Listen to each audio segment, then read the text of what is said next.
বাংলাদেশের মানুষ এখন বিএনপি না বললে না হয়ে যাবে, বরং আমরা তো মনে হয় গণভোটে ওনারা না হয়ে যাবেন।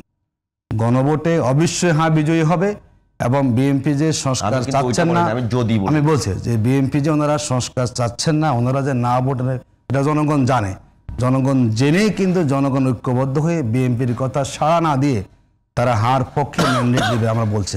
সবকিছুর পরে আবার সংসদেই যেতে হয়, তাহলে গণভোটের জন্য এত বিতর্ক, এত আন্দোলন কেন? আমি যদি এখানে আপার কথা সূত্রে বলি, ওনার কথা বোঝা যাচ্ছে ওনারা আবার আসে সেরকম কাজ করবেন না। আমি আমার দলের সঙ্গে কথা বলি, মেজরিটি পাওয়ার পর যদি করে কেন করবেন? এই জন্য তো আমরা জুলাই সনদ চাচ্ছি।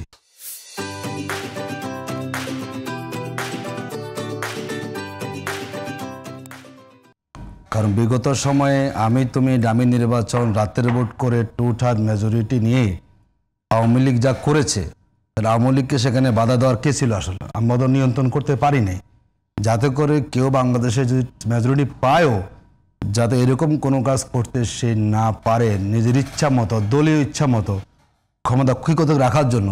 তার জন্য তো আমরা পরিবর্তনটা সেখানে চাচ্ছি। দেখুন, যেটি আমাদের আপা বলেছেন যে গণভোটের সংবিধান নেই, আমাদের দেশের প্রথম গণভোটের ইতিহাসটা আসলে কার আমলে শুরু হয়েছে?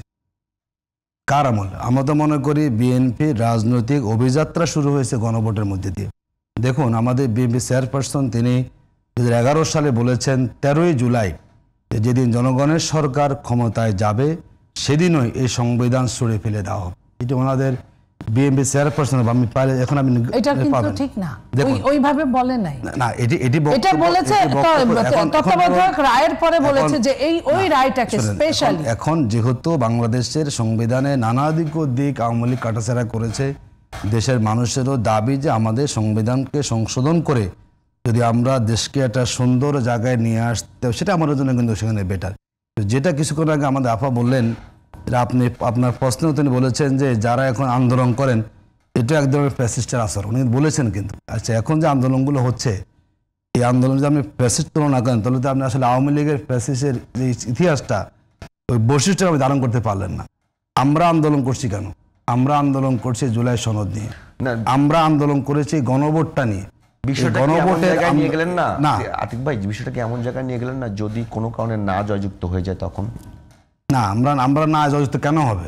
বাংলাদেশের মানুষ এখন বিএনপি না বললে না হয়ে যাবে, বরং আমরা তো মনে হয় গণভোটে ওনারা না হয়ে যাবেন। গণভোটে অবশ্যই হ্যাঁ বিজয়ী হবে এবং বিএনপি যে সংস্কার চাচ্ছেন না, আমি বলছি যে বিএনপি যে ওনারা সংস্কার চাচ্ছেন না, ওনারা যে না ভোটে, এটা জনগণ জানে।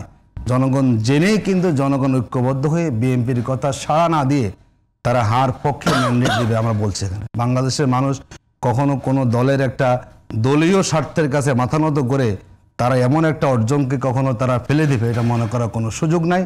আমরা মনে করি জুলাই সনদ দেশের জনগণের প্রত্যাশা পূরণ করবে এবং জনগণ এই জুলাই সনদে হাঁ দিয়েই তারা দেশকে নতুন রাজনৈতিক বন্দোবস্ত নিয়ে যাবে। একটা